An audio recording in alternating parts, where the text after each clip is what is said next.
preguntas que le salta a la mayoría de la gente cuando pregunta o sale el tema del Santo Cáliz es ¿y por qué está en Valencia? ¿Por qué el Santo Cáliz está en Valencia? Incluso nosotros los valencianos también muchas veces nos lo preguntamos.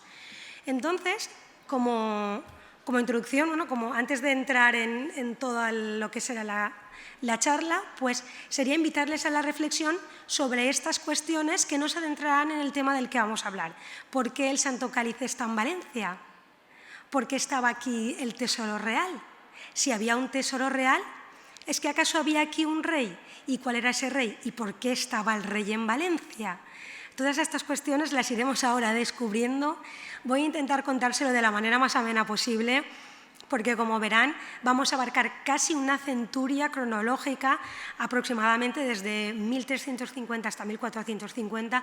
Entonces es además un periodo en el que aquí en Valencia ocurren muchísimas cosas y cosas muy interesantes y muy relevantes para nuestra historia, que claro, tantos datos a lo mejor yo voy a intentar explicarlo que quede de la manera más clara. Si hay alguna cosa que queda un poco confusa, pues luego tenemos media horita para dudas o preguntas o todo aquello que se les ocurra que quieran consultar.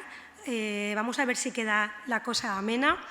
Hemos preparado muchísimas fotografías y bueno, pues ¿qué decir? Pues Valencia, vamos a contextualizarnos en Valencia ciudad. ¿Cómo somos los valencianos? Los valencianos somos acogedores, somos acollidors. Siempre hemos sido aperturistas cara a todo lo foráneo, todo aquello que viene de fuera. El hecho de ser puerta al mar Mediterráneo, tener un puerto tan importante que se constituye en gran medida en este momento que vamos a ver, pues todo esto también va a hacer que la idiosincrasia del valenciano sea como la conocemos hoy en día y que, como vamos a descubrir, no somos así desde hace poco, sino que llevamos muchísimos siglos siendo los valencianos que somos hoy en día.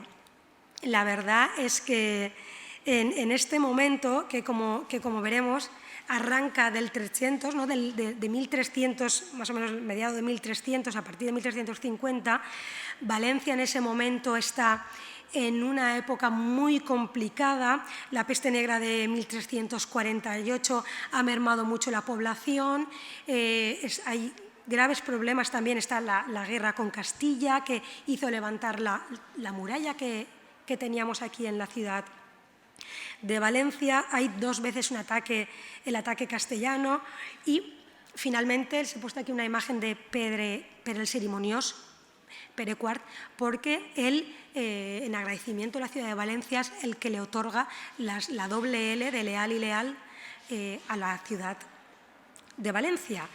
¿Qué teníamos también? ¿Cuál era una característica especial de la sociedad o del momento sociopolítico o socioeconómico de esta Valencia de la segunda mitad del siglo XIV? Pues las tres culturas. No podemos olvidar que aquí teníamos en concordancia a la cultura judía, la cristiana y la musulmana, divididos por barrios, y aunque parece que es como ahora, que se vivía en una comunión o una aparente armonía, en realidad era un poco más conflictivo de lo que pensamos, como es normal comprender. Otra cosa que se suma a esta situación un poquito inestable en este momento de final de siglo son los conflictos entre las grandes familias de Valencia, los Centelles y los Vilarragut, que luchan con dos bandos antagónicos. Esto es algo que en realidad, aunque nos pueda parecer muy lejano, lo podemos trasladar a nuestros días, a la situación política de hoy en día. Unos eligen un bando, otros eligen el otro. En este caso es un conflicto dinástico que finalmente desemboca en lo que será el compromiso de Caspe. Hablaremos un poquito del compromiso de Caspe, que es el que finalmente pues, se entronizan los Trastámara al frente de la corona de Aragón, y donde ya saben que dos personajes tuvieron gran relevancia en este momento histórico tan relevante como el Papa Luna, Benedicto XIII, y los hermanos Ferrer, Bonifaci y Vicent. Bueno, el contexto en general, si nos centramos en cuanto a la corona, por lo que decíamos, tras todas estas epidemias que veníamos, estas carestías, estas guerras de las que veníamos, a pesar de todos estos contratiempos, la ciudad de Valencia supo reponerse a sus dificultades, la verdad. Pero además, con todo ello, con la entrada del nuevo siglo, se convirtió en una parada obligatoria de los itinerarios de los reyes aragoneses. Tenemos que tener en cuenta que en este momento las cortes son itinerantes, no están establecidas durante un largo periodo de tiempo fijo en una ciudad, sino que se van trasladando a lo largo de toda la corona o de las ciudades más relevantes de la corona. En concreto, el caso de Valencia, que tenemos un clima excepcional, pues hace que los reyes de la Corona de Aragón puedan permitirse el lujo de quedarse aquí durante estancias más largas, porque la verdad es que la benevolencia del clima hace que sea muy agradable quedarse aquí. ¿Qué hará todo este caldo de cultivo de lo que estamos diciendo, de dónde venimos, de estas circunstancias? Que se esté generando unas condiciones perfectas para lo que va a arrancar con lo que es el Segle d'Or valencià, que arranca a partir de este momento. Como sabrán, cuando fallece Martín I el Humano, finalmente no hay ningún heredero. Él se pasa toda su vida horrorizado con no tener un heredero directo. Se queda sin descendencia directa, hay unas divisiones familiares, como comentábamos, y un montón de conflictos, intrigas, y finalmente la dinastía o la saga de los Trastámara son los que llegan al poder de la corona de Aragón. Fernando de Antequera, bueno, ahora llegaremos aquí, Fernando de Antequera, que el pobrecito pues solamente estuvo 4 años como rey, del 1412 a 1416, no le dio tiempo para mucho, es el que es designado tras el compromiso de Caspe como el nuevo rey de la Corona de Aragón. Pero evidentemente la verdad es que al hombre le dura muy poco su reinado y enseguida será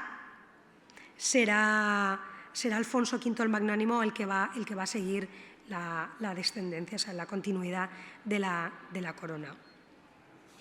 Tenemos que decir que el hecho de que los reyes eligieran Valencia para venir aquí, eso le da a la ciudad de un auge y de un movimiento social, como podemos imaginar, porque de hecho lo hemos visto muy recientemente, cómo Valencia siempre ha sido una ciudad que ha gustado de hacer, pues, de generar cualquier tipo de evento o de traer aquí, por lo que decía, de que somos muy acogedores y para esto tenemos una personalidad muy concreta, pues Valencia ve esa oportunidad de que los reyes estuvieran aquí, porque eso les repercutía a nivel económico, a nivel social también.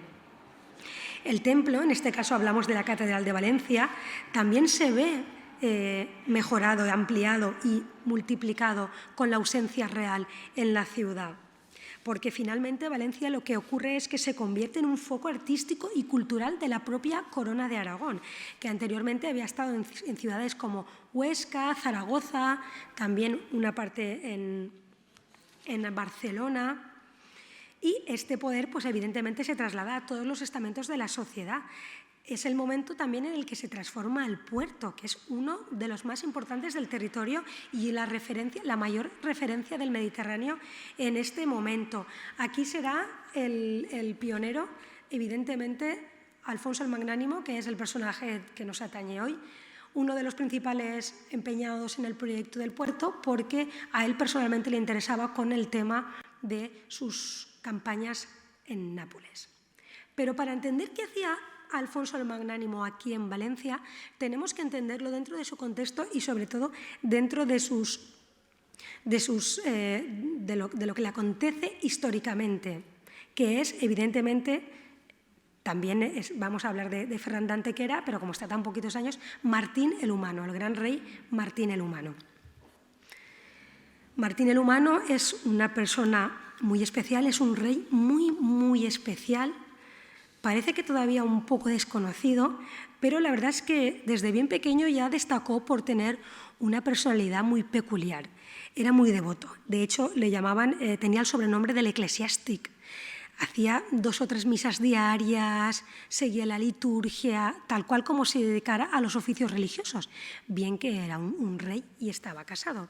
De hecho, luego entraremos un poquito en el Sálvame deluxe de la época de Martín el Humano y también de Alfonso el Magnánimo, porque se casó 2 veces, enviudó, y por hablar un poquito de Martín el Humano y entender su manera de gestionar y de llevar la corona, pues hay que decir que él tenía un gran temor por morir a manos del infiel o en cualquier momento de estos. Él creía que iba a morir joven. Tengo que decir que en la época la verdad es que había muchos riesgos y unas altas probabilidades de morir en cualquier momento de la vida.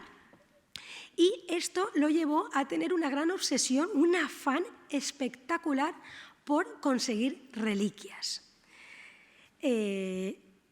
Su afán por poseer cuantas más reliquias mejor, además, le servían como relaciones diplomáticas.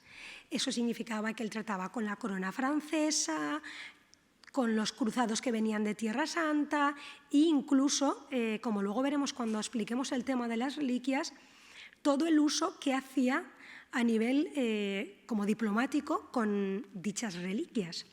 Pero no solamente era un instrumento diplomático las reliquias, para él, sobre todo, eran un instrumento de fe. La verdad es que no sé si fue realmente por devoción o porque tenía una salud de hierro, y es que Martín el Humano murió bastante anciano para lo que era la cronología, y de algo le sirvieron las reliquias.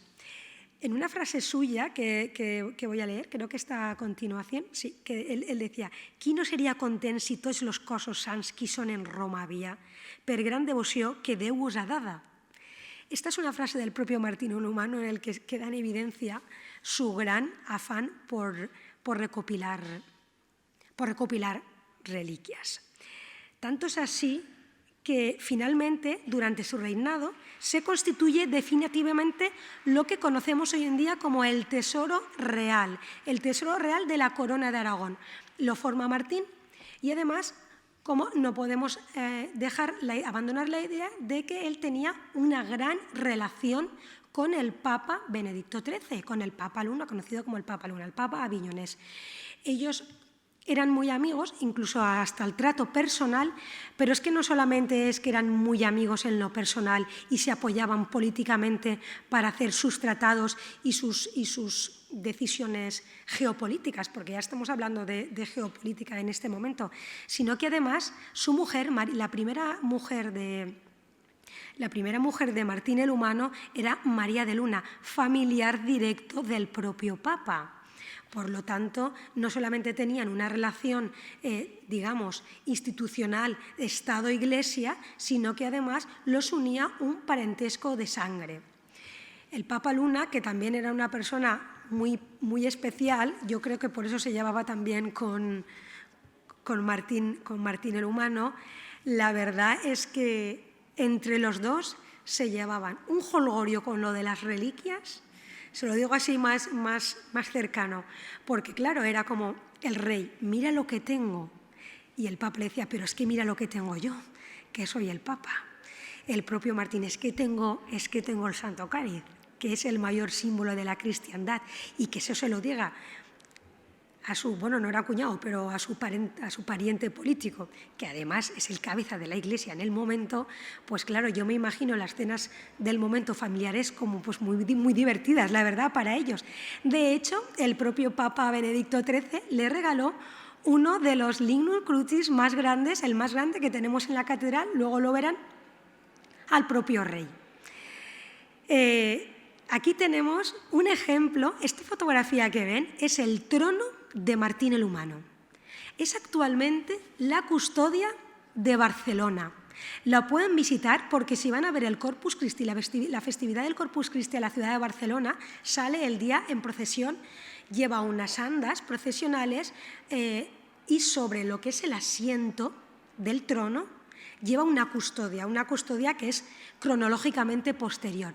Pero podemos ver cómo todo el trono está elaborado en oro y plata dorada al estilo puramente gótico, como pueden ver, con esas volutas y esos arcos.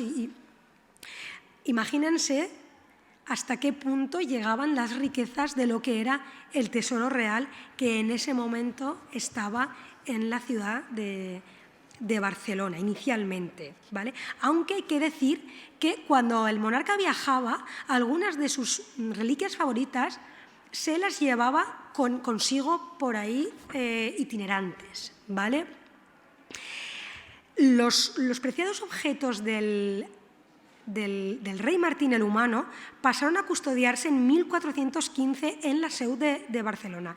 Y unos años después, su viuda, como hemos dicho, él se casó 2 veces, María de Luna, antes de entrar a la segunda viuda, María de Luna, la que era familia directa del Papa Luna, se ve que tenía una salud un poquito precaria y, por cierto, curiosamente, falleció en Villarreal, en Castellón, cuando iba a través de Segorbe a encontrarse con su marido el rey.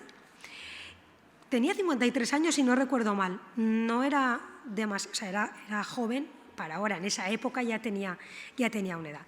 Entonces el rey en viuda, le funcionaban las reliquias, el rey en pobret sobrepasa en edad a María de Luna y se casa por segunda vez con Margarita de Prades, Margarita, que era condesa de Barcelona.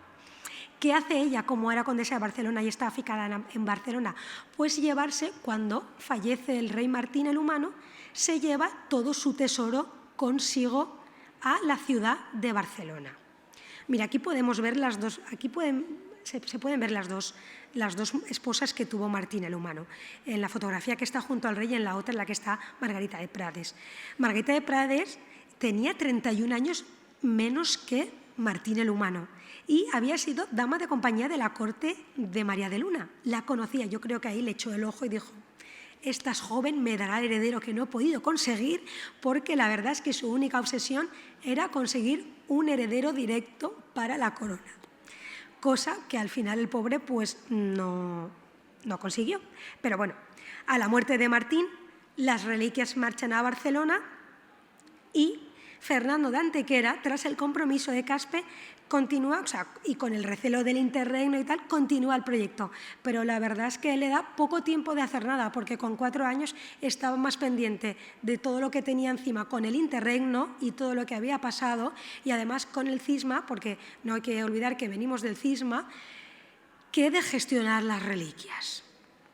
Pero las mantiene, porque no debemos de olvidar que esto es como sucesorio, que se hereda es una cosa que se hereda dentro de la corona, igual que ahora pues en la corona británica pues también están las joyas de la corona que pasan a nivel generacional. Pues era lo mismo. Fue en realidad Alfonso el Magnánimo, el personaje que nos atañe hoy, quien revoca finalmente la custodia de las reliquias, y ya veremos lo que hace Alfonso el Magnánimo con ellas, motivo por el cual están aquí en Valencia, en nuestra casa.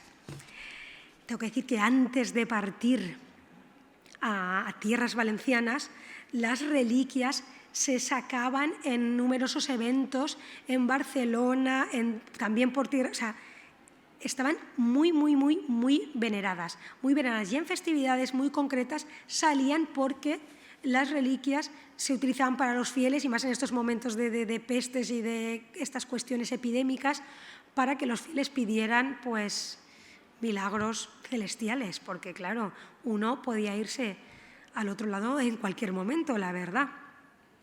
Y sobre todo porque incluso Martín el Humano le pidió al Papa que otorgara perdones a quien las visitaran, O sea que incluso solo por el hecho de ir a visitarlas, pues ya tenías como una especie de indulgencia.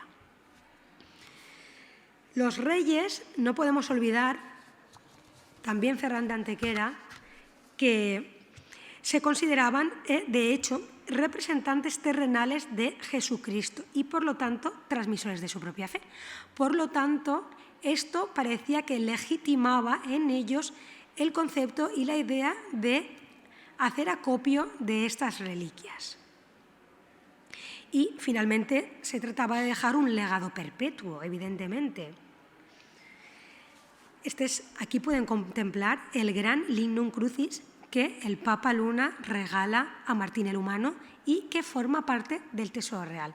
Pasa a formar parte en su momento con Martín el Humano, le sucede a Fernando de Antequera y le sucede, evidentemente, a Alfonso V el Magnánimo. Y es por ese motivo que actualmente forma parte del Tesoro Real que tenemos aquí en Valencia. Los monarcas de la Corona de Aragón seguían la misma tendencia que el resto de gobernantes de todo el continente europeo. Esto no era algo exclusivo, única y exclusiva de aquí, sino que en realidad era una tendencia de toda la zona europea.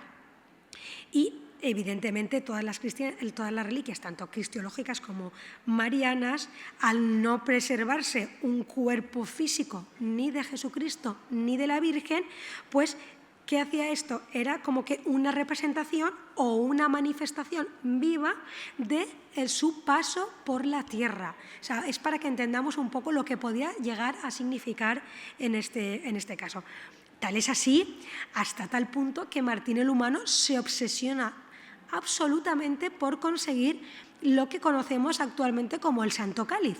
El Santo Cáliz o el Santo Grial, que estaba custodiado en el monasterio de San Juan de la Peña y que tras continuas misivas del rey a los monjes, finalmente consigue adquirirlo.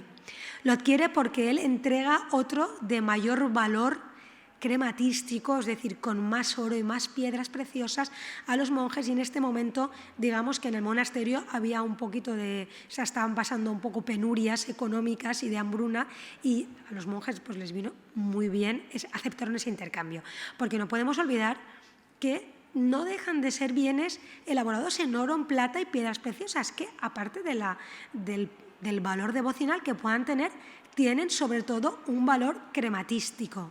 Esto también les ha hecho que algunas de ellas no lleguen a nuestros días, como veremos. Bueno, es tanto la obsesión que tenía que el rey Martín el Humano les decía a sus subordinados: bueno, vosotros vais y la compráis, o sea, él la compráis directamente, se la pagáis o le dais en intercambio otro bien, y si no, era así, si no, la conseguís mediante el robo, a cualquier precio. La verdad es que esto era una cosa bastante extendida, Aquí ahora a nosotros nos puede suponer un poco violento pero en este momento, pues por conseguir una reliquia había algunos que incluso mataban. Era cualquier cosa por ellas. ¿Y qué no iban a hacer por conseguir uno de los mayores símbolos de la cristiandad, como era el Santo Cáliz? Bueno, todo esto vamos a llegar ya a Alfonso el Magnánimo, que, como hemos dicho, fallece el pobre Martín el Humano, su segunda viuda se lo lleva todo consigo a la ciudad condal, porque ella estaba allí en un monasterio que estaba Valdonsella, el monestir de Valdonsella, que está a las afueras de Barcelona y que es donde ella se recluye, porque Margarita de Prades finalmente, que se le llama la reina monja, porque se retira allí a orar. También era una mujer muy devota, aunque dicen que de una gran belleza, y como la pilla todavía lozana, pues tenía muchos años por delante. Y se lleva todos los tesoros, porque claro, eran de su difunto marido. Ella se lo lleva todo a Barcelona. Entra Ferran de Antequera, hace lo que puede el hombre y fallece repentinamente. Bueno, la verdad es que el hombre estaba muy enfermo. Fallece y coge el trono Alfonso el Magnánimo. Alfonso el Magnánimo nació en Medina del Campo también, igual que Fernando de Antequera, igual que su padre, y era el hijo primogénito suyo. Cuando Ferran de Antequera es proclamado rey en el Compromiso de Caspe en 1412, Alfonso el Magnánimo ya se le designa como heredero del trono. Esto es una cosa que hay que tener muy clara, o sea, que no es que le viene de rebote como a Fernán de Antequera, que hay luchas de familias, a ver si para ti o para el otro. No, no, no, no. En el momento del compromiso de Caspe, cuando están ahí reunidos, San Vicent Ferrer, el Papa Lluna y Tocha allí, a ver quién se hace con el poder y qué pasa con el tema, en ese momento, cuando finalmente se decide, porque todos votan por mayoría, que va a ser Fernando de Antequera el heredero, el que va a coger el trono, él ya se le designa como heredero. De hecho, Fernando ya fallece en 1416, pero en 1415 estaba muy enfermo y a su hijo, que era jovencísimo porque tenía 18, 19 años, ya le toca llevar a cabo funciones de la corona, estando su padre enfermo. Por lo tanto, no le venía nada de nuevo. Y con 20 añitos recién cumplidos se ciñe la corona, tras la muerte finalmente de Fernando de Antequera. Él estuvo por toda la corona catalana aragonesa, gestionando los reinos, pero tenía una obsesión muy grande. Tenía una obsesión muy grande que era Italia, bueno, lo que conocemos hoy en día Italia, que era pues Nápoles, Sicilia, Cerdeña, Marsella. Esa era su gran obsesión y, de hecho, finalmente, así resumiendo un poco la vida de Alfonso el Magnánimo, finalmente en 1432 él se va allí y ya no regresa. No regresa, es que se deja a su mujer aquí en Valencia, de hecho, la pobre, y a su hermano, que es el que hereda el trono, como pues ya os ocuparéis vosotros. Pero, en fin, ya veremos qué pasa también con la pobre María de Castilla, que se la deja aquí abandonada y fallece, de hecho, en Valencia. Pero, porque, ¿cómo no? Bueno, más que ¿cómo llega Alfonso V el Magnánimo a Valencia? ¿Por qué se viene y se establece aquí? Porque podría haber elegido cualquier otra ciudad. De hecho, se podría haber quedado en Barcelona, también en Huesca, en Zaragoza, en Mallorca, en cualquier sitio. No, pero él elige Valencia. Elige Valencia por un motivo muy concreto, y es porque la ciudad, el Consell, le ofrece, al monarca, quedarse en la ciudad de Valencia por la suculenta oferta de 11.000 sueldos mensuales. Claro, él viene aquí con un motivo económico. A la ciudad le interesaba que Alfonso el Magnánimo, que la corte estuviera aquí, como había dicho anteriormente. Le interesaba porque esto era una inyección económica y de movimiento social y cultural que necesitaba en ese momento la ciudad de Valencia. Y, de hecho, a la vista están los resultados. Le dicen, te vienes al Palacio del Real, actualmente, como ya saben, desaparecido. He puesto 3 fotografías, un grabado, una pintura del siglo XVIII y una recreación actual de cómo era. La verdad es que yo creo que esta es una de las cosas que los valencianos, cuando pensamos en este palacio, se nos encoge un poquito el corazón de ver que no lo tenemos hoy en día. Pero bueno, podemos pensar y podemos intentar imaginarnos cuando llegó María y Alfonso. Ellos llegaron alrededor de 1425 por ahí a la ciudad de Valencia, pues, y se instalan, por supuesto aquí. Pasa una cosa con todo esto, y es que vamos a volver, bueno, lo dejo aquí. Él, ¿qué hace? Evidentemente se trae el tesoro real, porque lo ha heredado legítimamente de su padre y de Martín el Humano. Por lo tanto, las reliquias viajan con él. Algunas se las queda Margarita de Prades en Barcelona, luego veremos. Algunas se las queda la viuda, otras las pide el Cabildo, pero las que él se había podido traer se las trae al Palacio Real. Se las trae al Palacio Real y están ahí custodiadas varios años, ¿vale? Ahora veremos dónde estaban y dónde se guardaron y por qué, si estaban en el Palacio Real, cómo llegan a la catedral. O sea, en qué momento se da ese salto. es un hecho verdaderamente significativo de las decisiones políticas de Alfonso el Magnánimo. Alfonso, tenemos que decir que es un rey que durante su estancia aquí, pues manifiesta un gusto por la fastuosidad, por el lujo, por el arte. Trae a la corte un montón de artistas, músicos, pintores, sedas y ropas de Italia, de toda la ruta de la seda. O sea, la verdad es que gustaba mucho por el lujo y el nombre de Magnánimo, aunque también se le llamaba el sabio, le viene por este gusto suyo por la fastuosidad. Era tanto así que quería comprarse, bueno, la verdad es que le gustaba mucho digamos, el postureo regio de la época, que a la viuda de Martín el Humano, Margarita de Prades, le compra un díptico de oro que instala en el Palacio Real por 19.000 sueldos. Esto era una barbaridad para la época. La verdad es que gastaba sin fin el hombre. Eso lo lleva a tomar determinadas decisiones. En la catedral, en realidad, ¿vale?, ya había algunas reliquias. No es que no había ninguna reliquia antes de que llegaran las reales. Ya había algunas.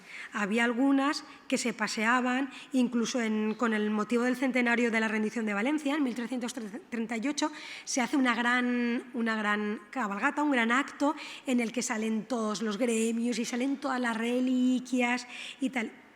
Y la verdad es que ahí se veía que había una buena relación entre la Iglesia y el Estado, hasta ahí todo muy bien, aunque estamos hablando de tiempos de Pedro el Ceremonioso, nos hemos ido un poquito anterior. Lo que pasa es que Pedro el Ceremonioso, Pedro IV, en su momento, como está la guerra de los dos Pedros, se ve obligado a exigir a la Iglesia y a todas las cofradías y también algunos nombres que den la plata que tienen para fundir, para pagar los gastos de guerra, de la guerra de los dos Pedros. Este hecho, o sea, que se utilicen las reliquias y los tesoros para sufragar gastos de guerra, es algo que vamos a ver en Valencia y en general hasta la Guerra Civil Española, prácticamente. El patrimonio litúrgico o religioso, que está compuesto por piedras preciosas que tienen un valor crematístico, como decía. Claro, ¿cuál es su debilidad? Pues que tiene ese valor que no puede tener a lo mejor un lienzo o una escultura en madera. Entonces, claro, tras esto pues se queda bastante mermado el relicario de la catedral tras la guerra de los dos Pedros, pero pronto se repone. Se repone enseguida porque enseguida está aquí Alfonso el Magnánimo trayendo cosas. Hay varias entregas. Vamos a explicarlo porque hay varias entregas que llegan a la Catedral de Valencia y que conforman lo que conocemos hoy en día como el Tesoro Real y que son todas las reliquias que tenemos aquí. La primera la hace Margarita de Prades, la viuda. Margarita de Prades ya hace una entrega a la catedral, pero lo hace porque el obispo, el entonces obispo en 1420 de la catedral, le manda una misiva como diciendo: venga, que tienes un montón de cosas, estamos pelados de reliquias, danos algo. Y la verdad es que ella sí que hace caso a esto y entrega parte de algunas reliquias de Martín el Humano a la Catedral de Valencia. Pero la gran entrega la hace Alfonso el Magnánimo y posteriormente Calixto III, el que fue papa. Como podemos entender, es normal, ¿no?, que una la hace el rey y la otra la hace el papa de después. El rey, la verdad, estamos hablando ya de Alfonso, el que nos atañe. El rey pues pensó que la sede pues sí, era Méceda, es el centro, como digo, de espiritualidad del reino. Iba a quedarse aquí a vivir, aunque tampoco le duró mucho porque era el hombre mediterráneo y era un hombre de culo de mal asiento, como decimos, y siempre estaba arriba y abajo y poco le duró su estancia en Valencia. Y mira que no será que no lo tratamos bien, porque le pusimos el Palacio del Real, le pusimos un sueldito para que se quedara todo, su mujer también aquí. Aún así se marchó, pero vamos. Él finalmente viene y ¿qué hace? Él tiene las reliquias en el Palacio Real, en este plano, este es uno de los más antiguos que hay de Valencia, y se puede ver las torretas del Palacio del Real, como pueden ver aquí en una esquina, que se ve el palacio, se ve también la catedral, o sea, está muy bien porque localiza geográficamente los dos enclaves. Él se lo trae, lo tiene en su capilla, pero ¿qué pasa? Pues que le pide a la Iglesia que le preste dinero para sufragar su contienda italiana en Nápoles. Luego hablaremos de esto un poquito más desarrollado. Y como no, esto voy a hacer un pequeño spoiler, como no le puede devolver el préstamo, ese compromiso que ha hecho con la Iglesia, con la catedral, no tiene más remedio que dejar las reliquias del Tesoro Real en compensación a la deuda económica que tenían con él. Este es el hecho clave que nos hace entender por qué en Valencia está hoy el tesoro. ¿Qué pasa? Que a partir de ese momento pues el tesoro pasa a estar custodiado en la SEU hasta... estaba guardado en realidad, nadie lo había sacado, estaba en unas cajas, luego veremos, hasta el siglo XVI. Y en ese momento pasa a ser del Cabildo. Por eso ahora es del Cabildo y no es ni del Ayuntamiento, es de la catedral. En ese momento la verdad es que Alfonso el Magnánimo ya no estaba ni en Valencia, ya se había marchado a Nápoles ya in secula seculorum y había dejado su corona aquí a su mujer y a su hermano Juan. El primero de los relicarios que trae Alfonso el Magnánimo a la catedral es el de San Luis Obispo. Esto es una cosa suya personal que él se coge como algo que él tenía una espinita clavada. ¿Por qué? Porque cuando él se va a tomar Marsella con este empeño que tiene él en ir a recuperar todas las tierras, pues él tenía un conflicto con Luis d'Anjou y este era era San Luis Obispo, que era el de allí de la ciudad, y entonces pensaba como fechoría, porque Alfonso el Magnánimo era un poco pillín, por así decirlo, era un poco pillín, dice, pues me llevo la reliquia, que es lo que más apreciaban ellos y lo que más quería Luis d'Anjou, y me la llevo a Valencia, que por cierto, lo que hizo dejando San Luis Obispo en la catedral era quitarse un marrón de encima, porque dice, yo me lo he llevado, aquellos se han quedado coens, mes coens con ahí, pero yo dejo hasta la catedral y a mí yo ya me lavo las manos como Pilatos. El que venga a preguntarme por el obispo, por San Luis Obispo, por la reliquia, yo diré, está en la catedral, pregunta en la catedral. O sea, que le venía de muerte porque se quitó un problema de encima, pero encima fastidió a los otros. ¿Y qué se trajo también? Pues las cadenas del puerto de Marsella, que habrán visto que están actualmente en la sala, donde está la sala del Santo Cáliz, al entrar, que están ahí puestas, que están las cadenas y el proyectil con las que las derribó, que es esta zona de aquí, esto que tienen allí con una especie de contrapeso en un lado, eso era el proyectil con la que las partió. Él entró aquí triunfante, el San Luis Obispo debajo del brazo, las cadenas, el proyectil, vamos, era completamente un triunfador y además aquí tenía su casa estupendamente, vino, lo depositó en la catedral, en un primer momento estaban al lado del altar mayor, lo que pasa es que luego se trasladaron.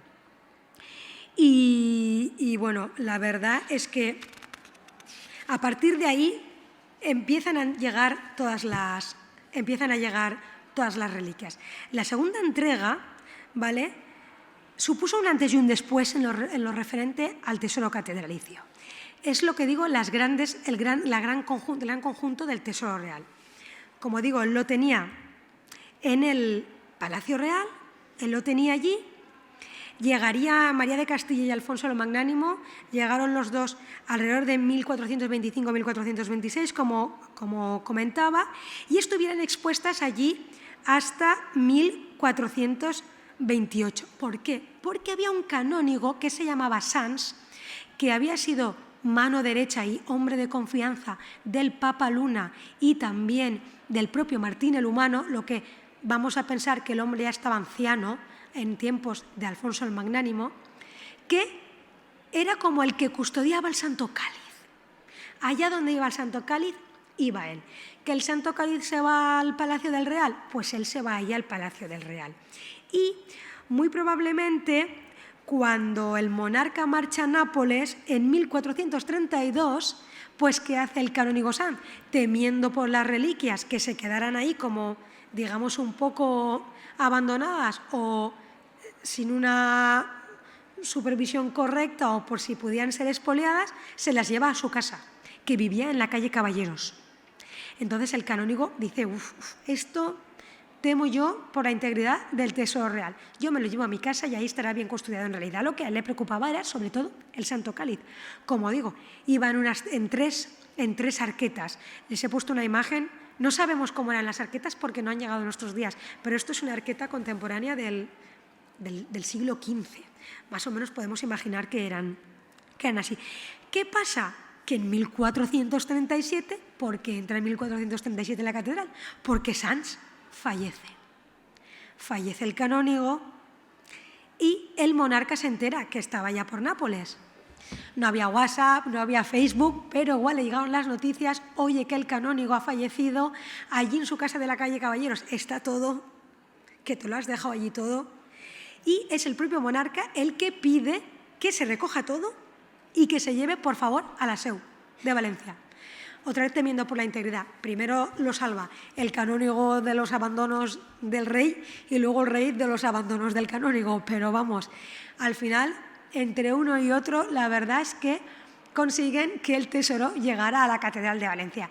A él le viene de lujo, tipo con lo de San Luis Obispo, el relicario, porque en realidad, aunque él queda muy bien, porque queda muy bien diciendo que sí, ¿dónde van a estar mejor que en la catedral? En realidad, digamos que esto era lo que él podía decir de cara a la galería, porque lo que estaba haciendo con esta entrega era pagar la deuda que había adquirido con la Iglesia, con el dinero que le habían prestado. Todo esto aparte del dinero que le pagaba el Consell, o sea, ojo al dato si sacaba perras valencianas este hombre. Con la Iglesia y que no le había devuelto.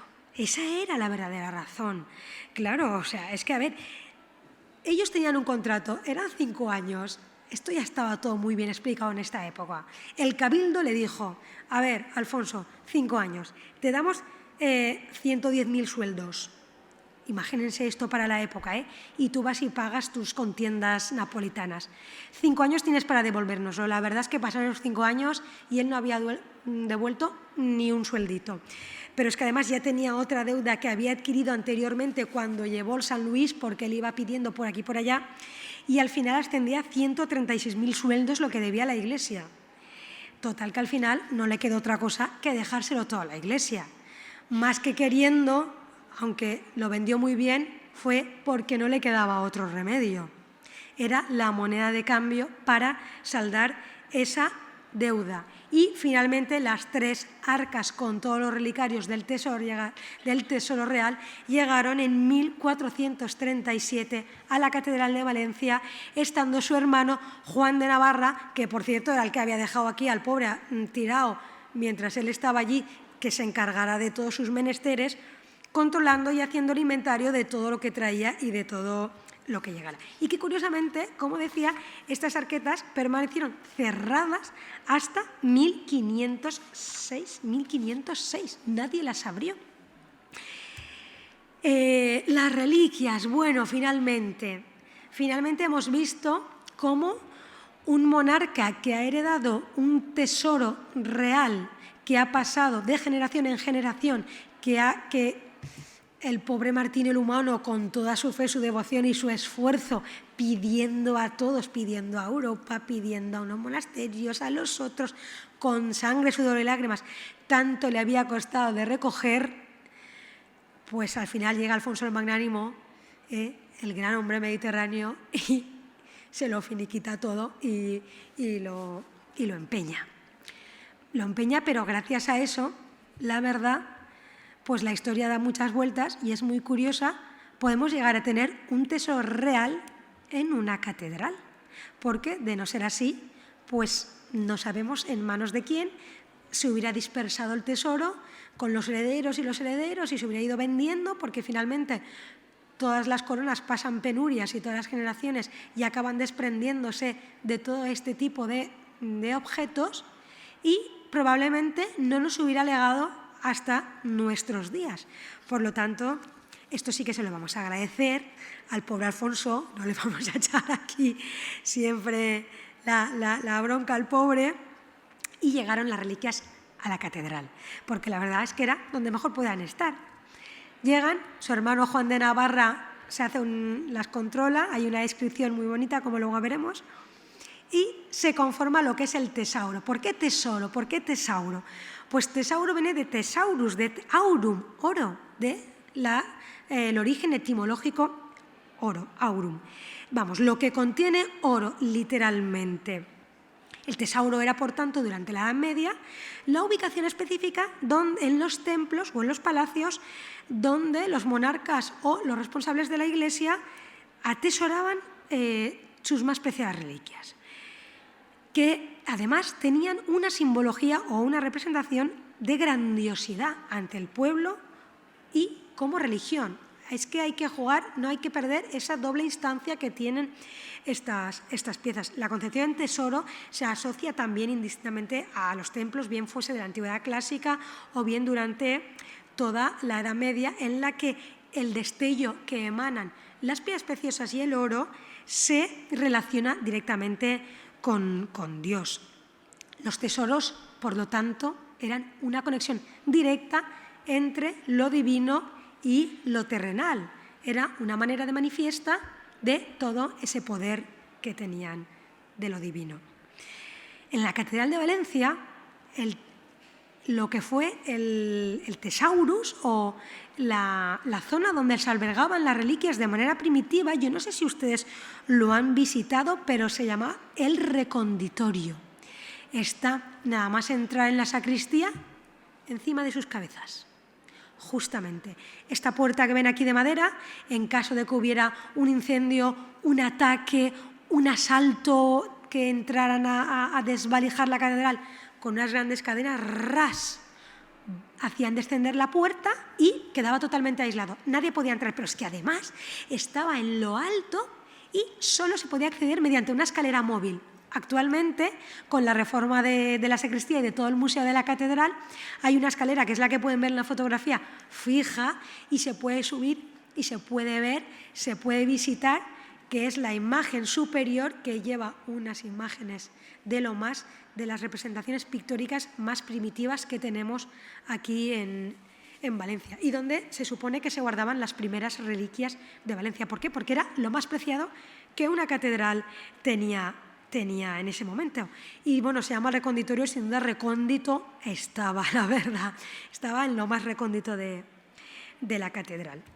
De esta manera, las reliquias, ¿no?, de los santos se entienden como los cuerpos y partes del cuerpo. Esto es un poquito creepy, ¿no?, como dicen hoy en día los jóvenes, un poquito así raro, pero es que son literalmente las reliquias restos mortales.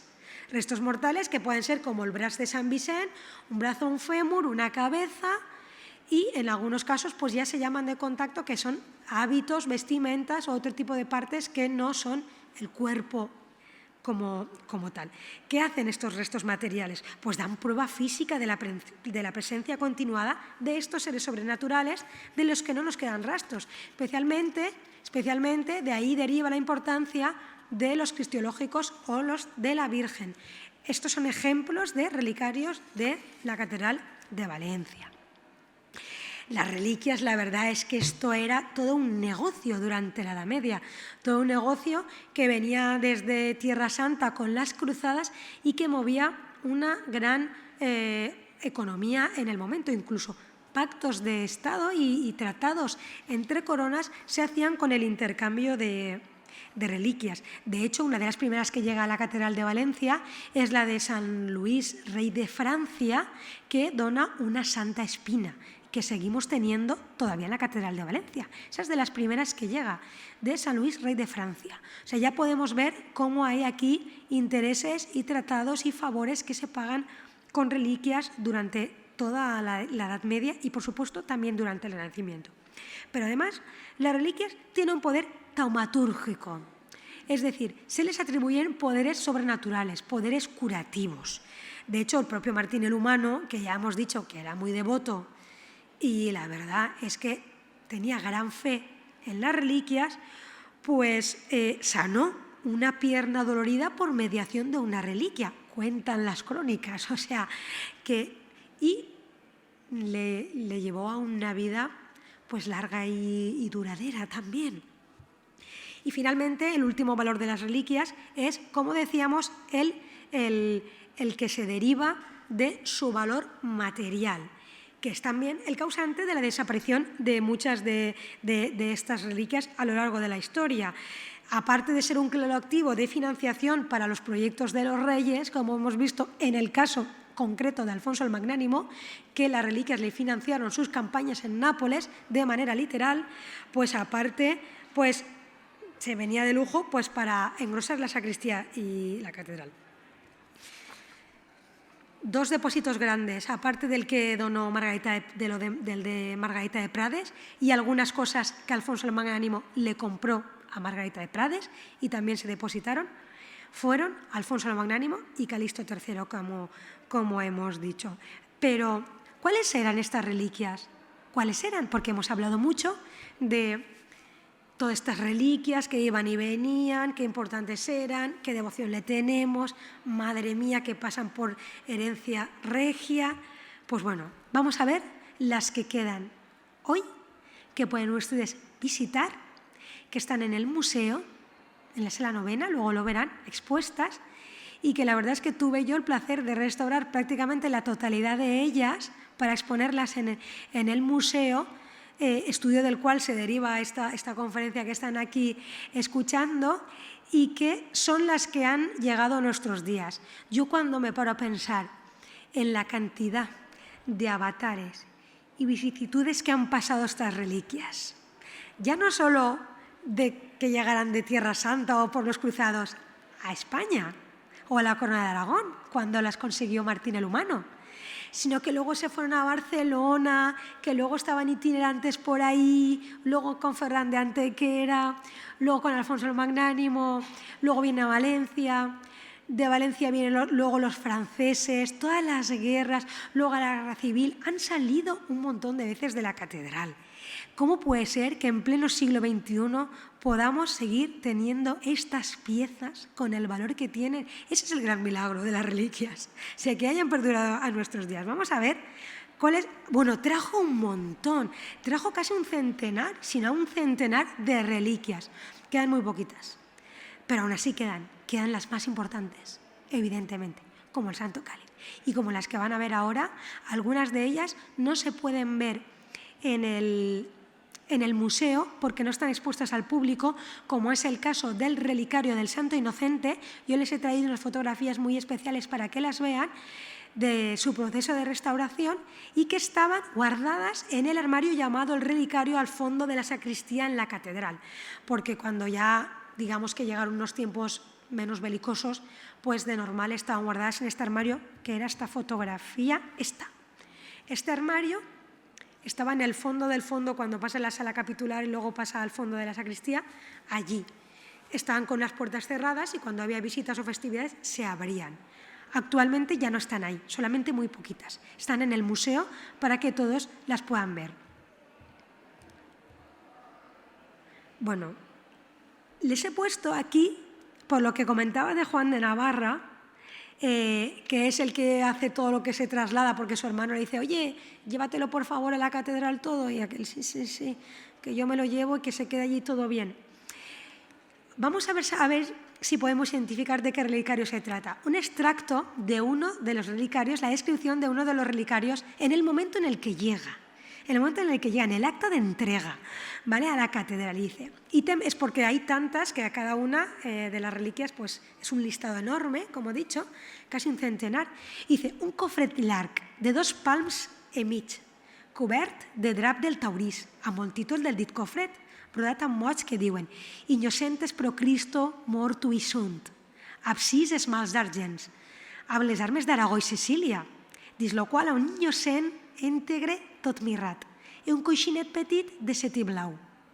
Está describiendo en valenciano el relicario del Santo Inocente, el que yo he dicho que no se puede visitar, que no está expuesto al público, pero que les he puesto fotografías.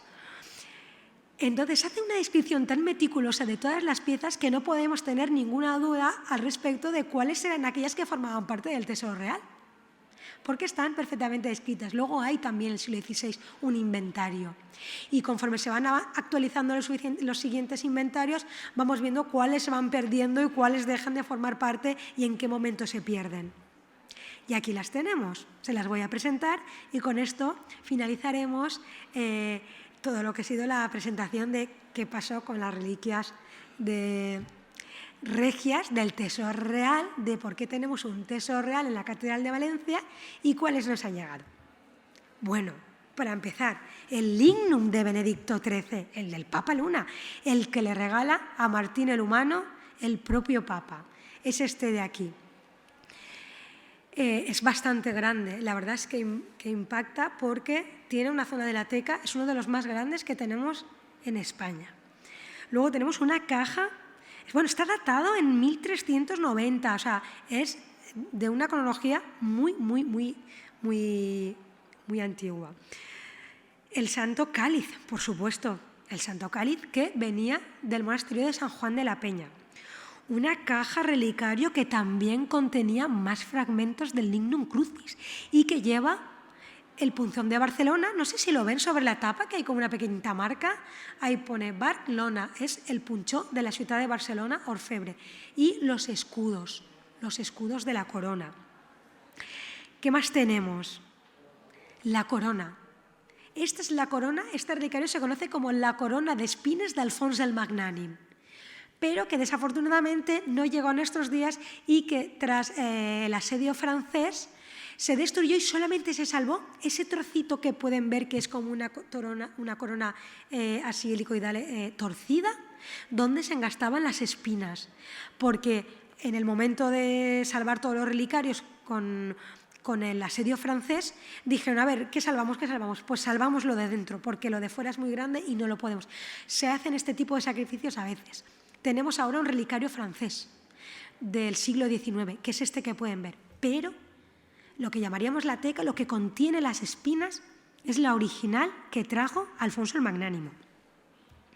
También tenemos los bracitos. Digo los bracitos porque hay una colección de brazos. Está el brazo de San Lucas, que es este que tiene los deditos, este más raro, que este es de los pocos que no está restaurado. Luego tenemos el brazo de San Jorge de la Reina de Chipre, que es el que lleva el escudo de la corona de Aragón muy fácilmente.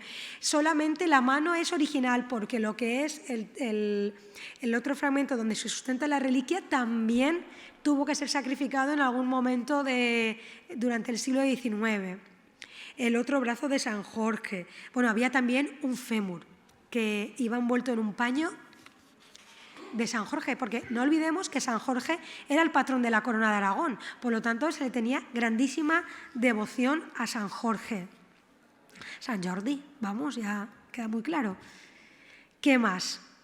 Dos de los más peculiares.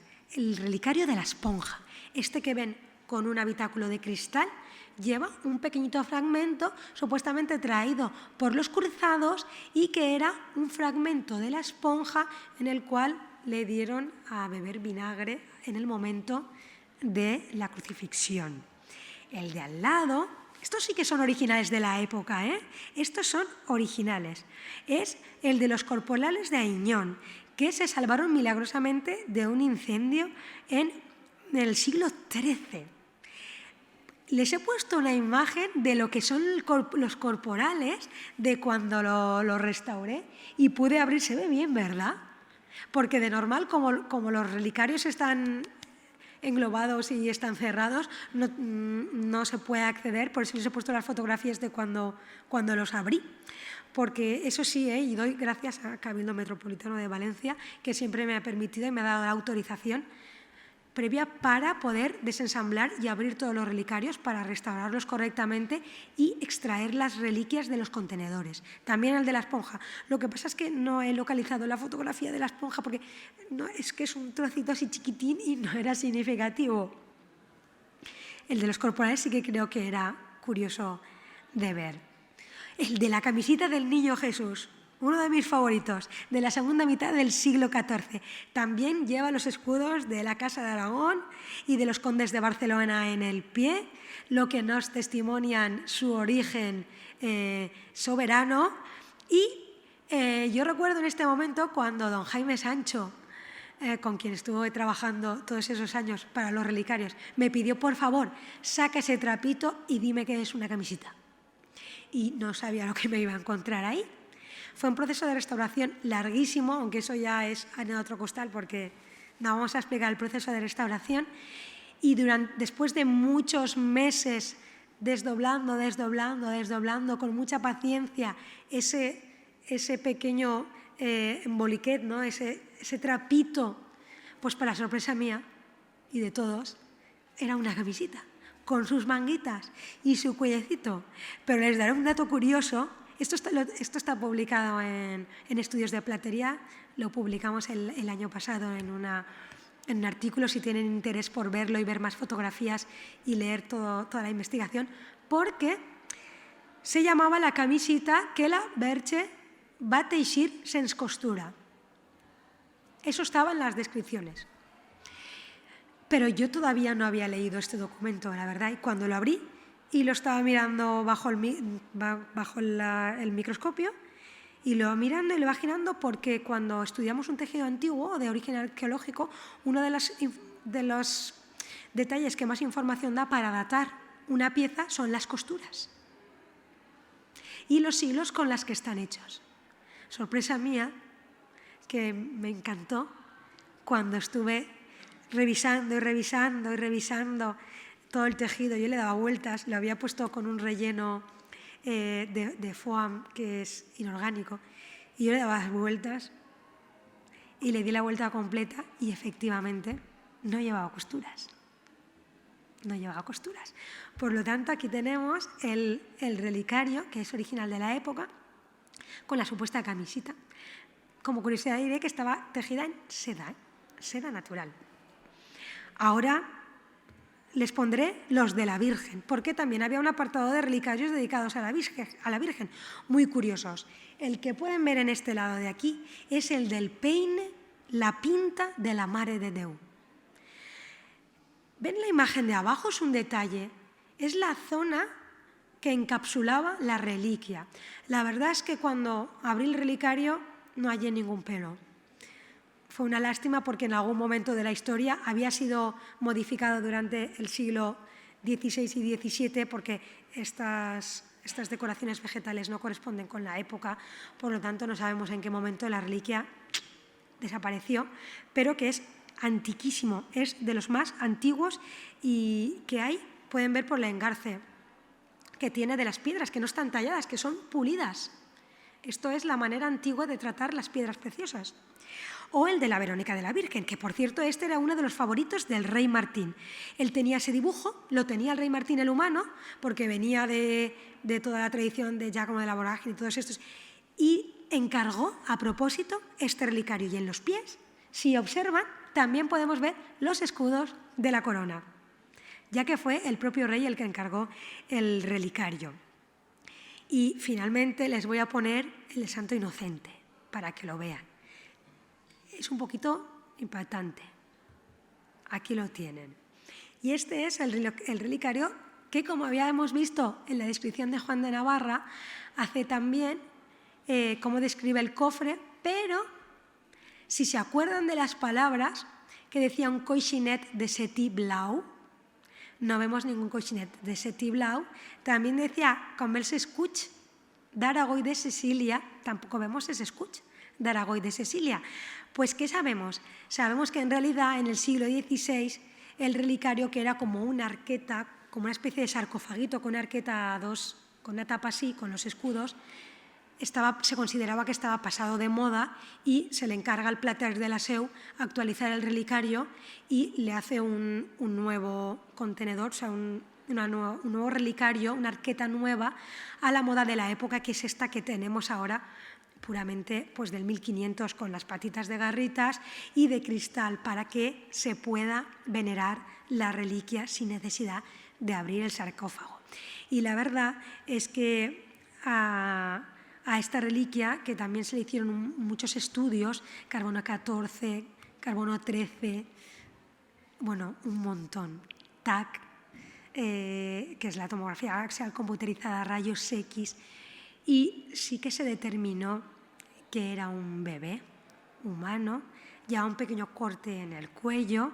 Se hicieron también estudios de ADN mitocondrial, para saber la etnia, para saber la edad del fallecimiento.